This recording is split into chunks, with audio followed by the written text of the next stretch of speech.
Hello guys, welcome to Edu Ankuran. मैं हूं आपका दोस्त अश्विनी कुमार। मैं आज के इस वीडियो में बनफूल भाग एक की जो कहानी है सिपाही भाई कर सिटी, तो उसका भावार्थ आपको हिंदी में आसान भाषा में आज की इस वीडियो में समझाने जा रहा हूं। तो आइए वीडियो को शुरू करते हैं। सिपाही भाई कर सिटी।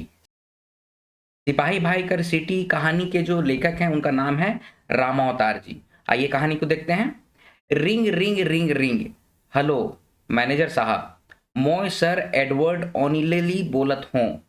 ठीक है, तो इसमें बोला जा रहा है कि रिंग हो रहा है, मैनेजर साहब से बात हो रही है, एडवर्ड ओनिलेली बोल रहे हैं। ठीक है, आगे है सन 1949 कर मार्च कर महीना, छोटा नागपुर कर कमिश्नर साहब सर एडवर्ड ओनिलेली टेलीफोन कर लाएं, जनरल मैनेजर बार्डस एमकर्ड स्टेट रांची के।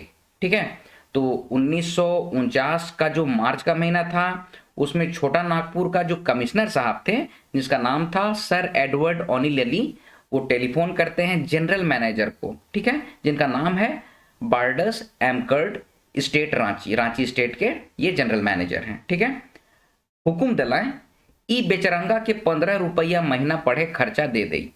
ठीक है, वो हुक्म देते हैं कि ई बेचरंगा को किसी मतलब लेखक के बारे में बतलाया जा रहा है कि इनको पढ़ने का खर्चा दे दीजिए। ठीक है, कितना? तो 15 रुपया महीना। ठीक है, आगे है फटाफट अंग्रेजी बोलत है, गोरगोरा फाटल पेंट, नंगा पांव ठढ़ाई है, टुकू पानी स्टेट खाता से पढ़े खोजत है, कॉलेज तो पढ़ो।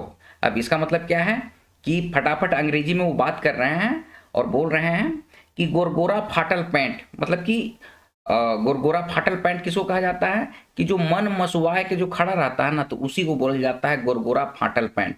ठीक है, नंगा पांव मतलब कि खाली पांव है, नंगे पांव है, ठढ़ाए है मतलब कि खड़ा है, कहां पर है? तो टुकू पानी स्टेट खाता से पढ़े के लिए, मतलब कि अब जो सिमडेगा जिला में आ गया है तो उस खाता से पढ़ने के लिए खोज रहा है, वो कॉलेज में पढ़ना ही है, तो इसको 15 रुपया महीना के लिए दे दीजिए। ये बोलते हैं ओनिलली साहब, किसको बोलते हैं? बार्डस एमकर्ट को देते हैं। ठीक है, आगे है धन भाई मने मन सोच लो मैं। ठीक है, मुके 45 रुपया 3 महीना खर्चा दिलाएं, लेकिन रुपया नहीं चेक, जेके तेके से पूछ चल लो ई भंजी कहाँ भंजी, कितना दिन तक भंज सकेला ई चेक, मालूम होलक रांची कर कोनवे बैंक में भंजी, रुपया मिली और 3 महीना कर अंदर कोनवे दिन भंजी। अब इसका मतलब क्या है कि धन्य भाग्य है, लेखक बोल रहे हैं कि धन भाग है। मन मन सोचें कि लेखक को 45 रुपया मिलेगा 3 महीना का खर्चा, हर महीना 15 रुपया मिलेगा, 3 महीना का खर्चा 45 रुपया मिलेगा, लेकिन कैसे मिलेगा? चेक के रूप में मिलेगा। ठीक है, और वो पूछने लग गए, लेखक सबसे पूछ रहे थे कि ये चेक कहाँ भंजेगा, कितना दिन में भंज सकता है। ठीक है, तो मालूम हुआ कि रांची के कोई बैंक में ये रुपया भंजेगा। ठीक है, भंजेगा मतलब कि उसको मतलब कि चेक है ना, तो चेक से कैश पैसा मिलेगा, तो उसी को भंजी बोलते हैं हम लोग। ठीक है, मिलेगा और 3 महीना के अंदर कोई भी दिन भन सकता है, मतलब 3 महीना उसकी वैलिडिटी है। आगे है डेरा घूर लो तो मोर आजा के 100 बात बता लो, तो पूछ लें चेक के भंजाला हो। अब डेरा जब लेकर घुरे वापस आए, घुर लो मतलब डेरा जब वापस आए तो आजा, आजा मतलब कि दादा को कहा जाता है आजा, अपने दादाजी को सब बात ये बतलाए, तो पूछे कि चेक कौन भंजाया, ऐसे करके पूछे वो दादाजी पूछे लेखक से। ठीक है, अब आगे है मन तो धुकुर पुकुर करे लागलक कि आजा जाइन गलाएं कि चेक भंजा लो, तो थोड़े बहुत मांग न ले में अब धुकुर पुकुर कर रहा है इनका जी। ठीक है, धुकुर पुकुर कर रहा है, धक धक कर रहा है इनका मन, और लग रहा है कि अगर आजा को मतलब कि दादाजी को पता चल गया कि चेक भंजा गया है, पैसा मिल गया है, तो कुछ पैसा ना मांग लें, ऐसा लेखक सोच रहे हैं।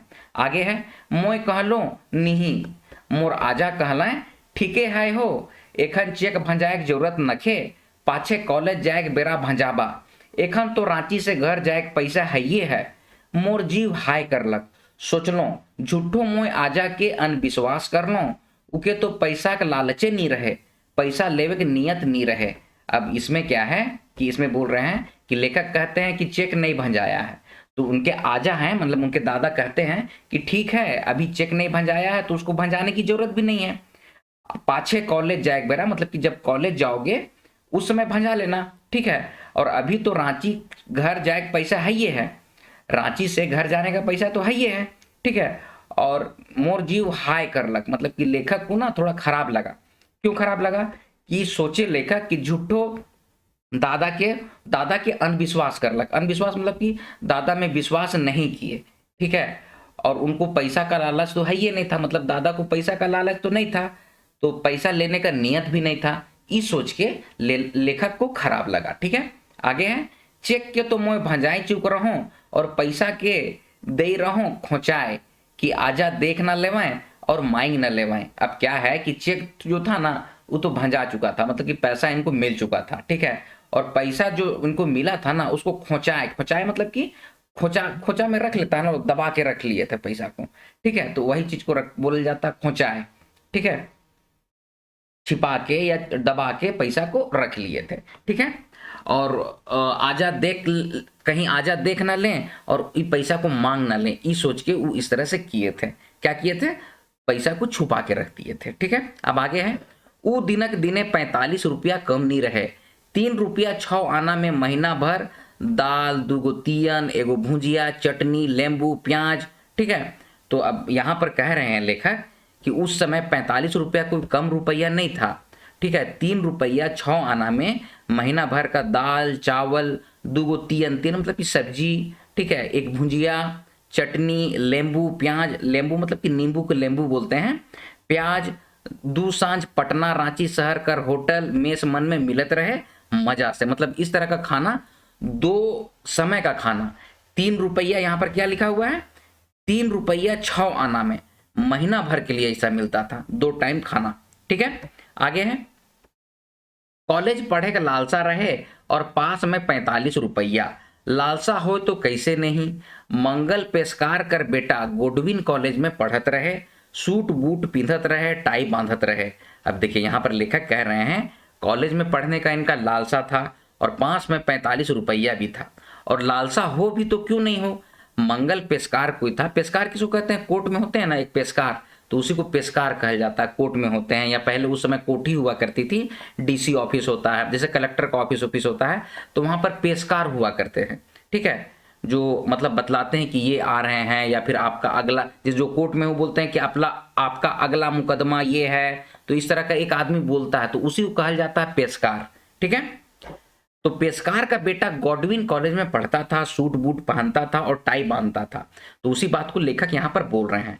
चलत रहे तो ओकर चमचमा जूता खट खटाखट सिमडेगा अस्पताल कर पक्का बरांडा में बाजत रहे, वहां पहुंचते हैं साथ डॉक्टर कुर्सी बैठे देत रहे, डॉक्टरों कम बड़ आदमी नी होत रहे, ओकर से उठना बैठना भारी इज्जत कर बात रहे।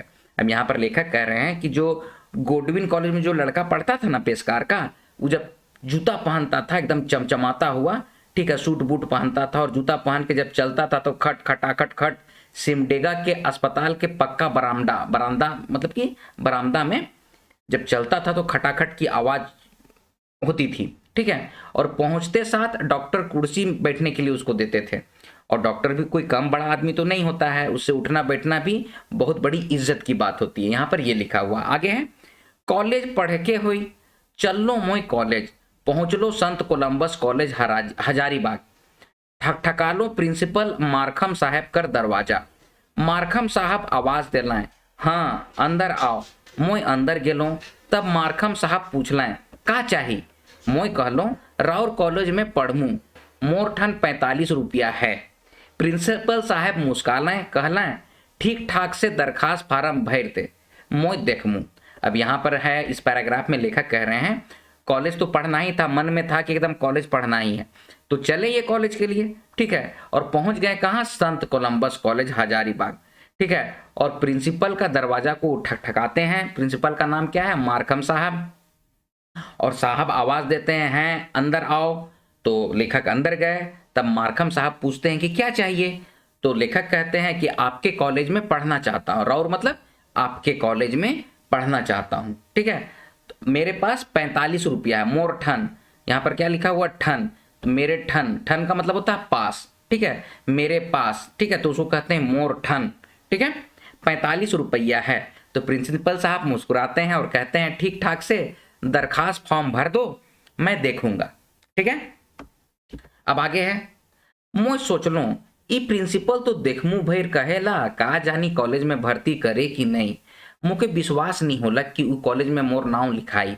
सोच लो चलो ना पटना, वहां ढेर कॉलेज आहे, धर लो अपन मोटरी और चलते चल लो चौबटिया बटे, जहां बस गाड़ी ठहरेला। लेकिन वहां ठाड़ रहे गोटेक पुलिस सिपाही, लाल मुरेठा, तेकर ऊपरे चुंदलू खाकी वर्दी, गोड़ में पट्टी, करिया चमचमात बूट जूता और हाथ में सीटी। ठीक है, अब होता क्या है कि लेखक सोचते हैं कि प्रिंसिपल तो बोला कि देखूं, ऐसा ही बस बोले हैं कि देखूंगा। ठीक है, तो पता नहीं वो कॉलेज में भर्ती होगा कि नहीं, भर्ती मतलब कि एडमिशन होगा कि नहीं होगा। तो लेखक को विश्वास नहीं हुआ कि वो कॉलेज में उनका नाम लिखाएगा, तो इसीलिए सोचे कि चलते हैं पटना, वहां बहुत सारे कॉलेज हैं, और अपना जो मोटरी गोटरी मतलब कि अपना जितना भी सामान था उसको बांधे और चले चौबटिया बटे। चौबटिया बटे मतलब कि चौराहा में जहां पर गाड़ी उड़ी आती है ना, कोई भी गांव का जो चौराहा होता है उसी को चौबटिया बोलते हैं, जहां बस गाड़ी ठहरता है। ठीक है, लेकिन वहां थाड़ रहे गोटेक पुलिस, लेकिन वहां पर थाड़ रहे मतलब कि खड़ा था एक पुलिस सिपाही। अब उसका वर्णन कर रहे हैं, लाल मुरेठा था, तेकर ऊपर चुंदलू खाकी। ठीक है, लाल मुरेठा बांधा हुआ था। ठीक है, मुरेठा होता है टोपी जिसको कहते हैं। ठीक है, पग जिसको बांधना, पगड़ी बांधना, और उसके ऊपर चुंदलू, चुंदलू होता है ना कि इस तरह से, देखिए इस तरह से मैं पिक्चर बना दे रहा हूं। ठीक है, इस तरह से बना हुआ रहता, तो उस तरह का था। ठीक है, इसी को कहेंगे चुंदलू। ठीक है, यहाँ पर जो मैं कह रहा हूँ ना ड्रॉ, उसी को कहेंगे चुंदलू। ठीक है, चुंदलू खाकी वर्दी था और गोड़ में पट्टी था, करिया चमचमात बूट जूता मतलब पहने हुआ था, और हाथ में सीटी था। इशारा करलक मोके आपन बटे आवे, मोर आत्मा कांप गेलक। बराबर सुनत रहो, पुलिस कर बारे सुन के डरातो हो रहो। मोर ठन 45 गो रुपया रहे, मोय डरे डरे सिपाही ठीन पहुंच लो। ऊ मुके ऊपरे से नीचे देखलक, बाबू तनी नजकाओ। अब जो वो लेखक हैं वो बोल रहे हैं कि सिपाही जो है वो इशारा करता है लेखक को अपनी तरफ आने के लिए, तो आत्मा कंप जाता है, मतलब थोड़ा डर जाते हैं लेखक। और बराबर ये सुनत रहे थे पुलिस के बारे में, तो पुलिस के बारे में सुन के डरा रहे थे, मतलब डर रहे थे। और मोर ठन मतलब कि लेखक के पास 4500 रुपया था। ठीक है, तो डरते डरते सिपाही ठन पहुंचते हैं, तो वो मुके ऊपर से नीचे तक देखलक। आई जो होता है वो लेखक को ऊपर से नीचे तक देखता है और बोलता है तनी नजिकाओ। तनी नजिकाओ का मतलब थोड़ा नजदीक आओ, तो उसी को बोला जाता है तनी नजिकाओ। ठीक है, आगे है, धक धक करे लागलक मोर जीव डरे, मिजाज सन्न हो गेलक। मोर चेकिंग करलक, पॉकेट में रुपया पाए गेलक, और चोर उचक्का बूझ के धर के ले गेलक जेल। चाहे ईमान गड़बड़ालक तो लूट लेलक तब। अब यहाँ पर जो है मन में सोचने लगे लेखक, और धक धक भी करने लगा कि अगर चेकिंग करेगा और पॉकेट में 45 रुपए अगर मिल जाएगा पुलिस को, तो चोर उचक्का समझेगा और धर के अगर कहीं जेल ले गया, ठीक है, और या फिर ईमान अगर पुलिस का गड़बड़ा गया तो लूट लेगा 45 रुपया। ठीक है, अब आगे है, मने मन सोचे के लागलो। ये बात लेखक जो है मन में सोचने लगते हैं कि बाँचो कैसे, किस तरह से बचें इससे। थूक घोट के उनकर रोबदार चेहरा के देख लो और कह लो, मोर ठीन पैसा नखे, मैट्रिक पास कर। अब यहाँ पर तक का मैं अर्थ बतलाता हूँ। थूक घोट के होता है ना कि घोटे थूक को, और उनके पास किसी तरह डर के गए और उनका रोबदार चेहरा को देखे और कहें कि मेरे ठीन, मोर ठीन मतलब कि या तो ठन भी बोलते हैं या तो ठीन भी बोलते हैं। ठीन मतलब कि जगह, ठीक है, मोर ठीन मतलब कि मेरे जगह, यानी कि मेरे पास कोई पैसा नखे। मैट्रिक पास कर हो, लड़ाई चलत है जाए खोजत हो। ठीक है, तो लेखक कहते हैं कि मैं मैट्रिक पास कर गया हूं और लड़ाई चल रहा है, तो उसी के चलते जाना चाह रहा हूं। ठीक है, ई चरका साहेब मारखम कहलक कि तो जा पटना रिक्रूटिंग ऑफिस। अब लेखक जो है वो बतला रहे हैं किसको, सिपाही को, कि चरका साहब जो हैं, जो मारखम साहब जो हैं, वो कहें कि तुम जाओ पटना रिक्रूटिंग ऑफिस। एखन अंग्रेज जर्मन कर लड़ाई चलत है, वहां रंग रीता कर डिपार्ट है। लड़ाई में जे डिपार्ट खुश ओकरे में तोके चुनबे, तो वहां भारी तरक्की कर सकीला, तो कप्तान कर्नलो बन जाए सकीला। पैसा कर पैसा, ओहदा कर ओहदा, तरक्की कर तरक्की, मौज मजा कर जिंदगी। अब यहाँ पर है कि लेखक बतला रहे हैं किसे, सिपाही भाई को, कि अभी अंग्रेज और जर्मन का लड़ाई चल रहा है, ये बात बोले हैं मार्कम साहब। इसीलिए वहां रंग रीता का डिपार्टमेंट भी है, मतलब डिफरेंट डिफरेंट डिपार्टमेंट है, और लड़ाई में जो भी डिपार्टमेंट खुश हो जाएगा उसी में तुमको चुनाव हो जाएगा, उसी में तुम्हारा सिलेक्शन हो जाएगा, और तुम वहां पर भारी तरक्की भी कर सकते हो। तुम कप्तान बन सकते हो, कर्नल बन सकते हो, उसमें पैसा का पैसा भी मिलेगा, ओहदा के ओहदा भी मिलेगा, तरक्की का तरक्की, मौज मजा कर जिंदगी रहेगा। ये बात बोलते हैं लेखक सिपाही को, ठीक है। ओहदा का ओहदा मतलब पोस्ट, ठीक है, अच्छा पोस्ट, ठीक है। आप लोग भी तैयारी कर रहे हैं तो किसी अच्छे पोस्ट पाने के लिए कर रहे हैं, ठीक है, तो उसी को कहते हैं ओहदा, ठीक है। चलिए आगे बढ़ेंगे। सिपाही जी भारी गंभीर हो गए, ठीक है। सिपाही जी होते हैं वो थोड़ा सा गंभीर हो जाते हैं और बोलते हैं, सुना हो बबुआ, हम बिगुल बजावे जानीला, ट्रम्पेट बजावे जानीला, बैंड बजावे जानीला, दनादन गोली चलावे जानीला, लेकिन एक बात कहीं, अंग्रेजवन केतनो पैसा दिहन, हम उनकर मदद ना करब। तुहू लड़ाई फड़ाई में मती जा मर्दे, दुश्मन के मदद करे जइबा, साहेबवा पैसा वैसा देले बाड़न तो पटना पहुंच के लौटा दिया मनी ऑर्डर से, समझ ल। अब जो सिपाही जो है ना वो बहुत गंभीर हो गए, और गंभीर होके बोलते हैं लेखक को कि सुनो बाबू, हम बिगुल भी बजाने जानते हैं, ट्रम्पेट बजाने जानते हैं, बैंड बजाने जानते हैं, दनादन गोली चलाने जानते हैं, लेकिन एक बात कहते हैं तुमको कि इस अंग्रेज लोग कितनों पैसा दिया ना, हम उनका मदद नहीं करेंगे, ठीक है। और तू हूं लड़ाई फड़ाई में मती जा मर्दे, मतलब यहां पर कह रहे हैं कि तुम भी लड़ाई में मत जाओ, ठीक है। दुश्मन का मदद करने जइबा, मतलब कि दुश्मन का मदद करने जाओगे। अंग्रेज लोग हम लोग को गुलाम बना के रखा है, हम लोग के ऊपर प्रताड़ना करता है, और तुम उन लोग का मदद करने जाओगे। साहेब जो तुमको पैसा वैसा दिए हैं ना, तो पटना पहुंच के उसको लौटा देना मनी ऑर्डर से। ये बात सिपाही बोलता है लेखक को। अब आगे है, मोर जीव हाय करलक, विश्वास हो गेलक कि ई पुलिस बदमाश नखे, मोय कहलो अच्छा। अब यहाँ पर है लेखक को ना एकदम फिर से हाय किया उनका जीव, ठीक है। उनको विश्वास हो गया कि ये जो पुलिस वाला है ये अच्छा आदमी है, बदमाश आदमी नहीं है, इसीलिए वो कहते हैं अच्छा। अब आगे है, फिर सिपाही जी कहलाएं, हाँ देखा राधे से हम गाड़ी आवत, ओकरे में हम चढ़ा देव, टिकट उकट ना मांगी, पार लग जइबा, पैसा बाँची जाए, लेकिन हाँ साहेबवा के पैसा लौटा देव मनी ऑर्डर से, समझला कि नहीं। इतने में राधे श्याम बस सर्विस पहुंच गेलक, सिपाही जी मारलें सीटी सुर और उठालें अपन दहिना हाथ के। अब सिपाही जी फिर से कहते हैं लेखक को कि देखो राधे श्याम गाड़ी आ रही है, उसमें हम तुमको चढ़ाते रहे हैं, तुमको टिकट उकट और पैसा वैसा नहीं लगेगा, तुम पार लग जाओगे, मतलब तुम आराम से चले जाओगे और तुम्हारा पैसा ही बच जाएगा, लेकिन हाँ साहब से जो तुम पैसा लिए हो ना वो पैसा को तुम लौटा दो मनी ऑर्डर से, समझे कि नहीं, ये बात को बोलते हैं। और इतने में राधे श्याम बस सर्विस आ जाती है और सिपाही जी सीटी मारते हैं और हाथ उठा के गाड़ी को रोकते हैं, ठीक है। तो गाड़ी रुक गेलक, मोके भीड़ भरल गाड़ी में ठेल के धड़ से चढ़ाई दिलाएं और कहलाएं, हमरा भाई फ्री एक पैसेंजर, मतलब गाड़ी वाला को कहते हैं कि मेरा एक भाई है, ये फ्री पैसेंजर है, ठीक है, इससे पैसा वैसा मत लेना, ये बात कहते हैं। आगे है, कंडक्टर मारलक सीटी और गाड़ी सड़सड़ाए के चलक लागलक, सिपाही जी कर भाई तो मोय बनलो, लेकिन उनकर नाव पूछे मोय भुलाई गेलो। अब यहाँ पर जो लेखक हैं वो कह रहे हैं कि कंडक्टर सीटी मारता है और सड़सड़ा के मतलब रफ्तार से गाड़ी चलना शुरू कर देता है। अब सिपाही जी का भाई तो ये बन गए, लेकिन उनका नाम पूछना भूल गए, ठीक है। अब आगे है, 43 बरस बीत गेलक, लेकिन जखन नी तखन उ मोर पुलिस सिपाही भाई आइजो दिसत हैं, बिगुल ट्रम्पेट बैंड बजाए वाला सिपाही, दनादन गोली चलाए जाने वाला सिपाही, खड़ा संत कोलंबस कॉलेज कर सामने चौक में ओकर सीटी सुनात है सुर, और दिसत है गाड़ी रोकत ओकर दाहिना हाथ, अफसोस मैं भुलाए गेलो पूछे ओकर नाम। लेखक जो है वो बोल रहे हैं कि 43 बरस हो गया है, 43 ईयर्स हो चुका है, और जब न तब उस सिपाही भाई की लेखक को याद आती है। आज भी उनका जो बिगुल ट्रम्पेट बजाने वाला सिपाही, दनादन गोली चलाने वाला सिपाही और खड़ा संत कोलंबस कॉलेज के सामने चौक में उसका सीटी ये सुनाई देते रहता है, और दिखता है गाड़ी रोकते हुए उनका दाहिना हाथ। लेखक को अफसोस है कि लेखक भुला गए उसका नाम पूछना, ठीक है, इसमें क्या लिखा हुआ है, अफसोस मैं भुलाए गेलो पूछे उनकर नाम।